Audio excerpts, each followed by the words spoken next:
Sumorot pasuryamu ingkang nandhakake sumorot ing pasuryan ora liya kejaba kasarasaning ing salira ingkang tansah jinaga. Banjur kesenengan sarta kawicaksanan sucine batin kekuatan panembah ora kakian dosa lan urip kang tansah percaya lan wani turta linambaran sabar. Kang sangka iku kula para gage maju lugamu bakal ingsun weling ingkang permati ya kuwi pawulang luhur tumanceping angganira muhung dadya sarana murih padhanging jagat sawigung sarana kita nampa bebungah parang jeneng kita ya nggih Narayana kula nggih esaken dawuh penemban ya nggih magengon napas sawetara ulun bakal maringi pusaka ingkang aran senjata cakra kembang cangkok wijaya mulya lan Kyai Kesawa manjing marang jeneng kita Narayana.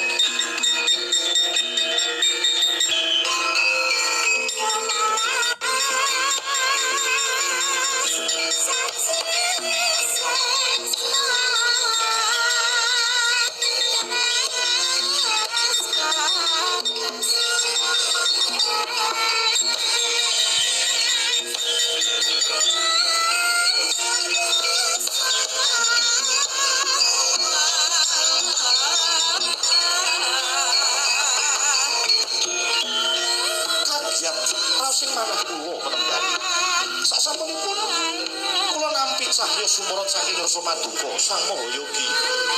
ora mung iku ingkang mapan ana ing dada iku winastan senjata cakra ing dadi pamungahing satru wonten ing mapan ana ing mestakanira kang aran kembang wijaya kusuma ing dadi panguripaning wong sak bumi ingkang sirna saka garising pepesthen kejaba saka iku dadi pangaribawa ingkang wijil mau uga yen minatek mantram sakit jeneng sira bakal bisa dadi bala srewu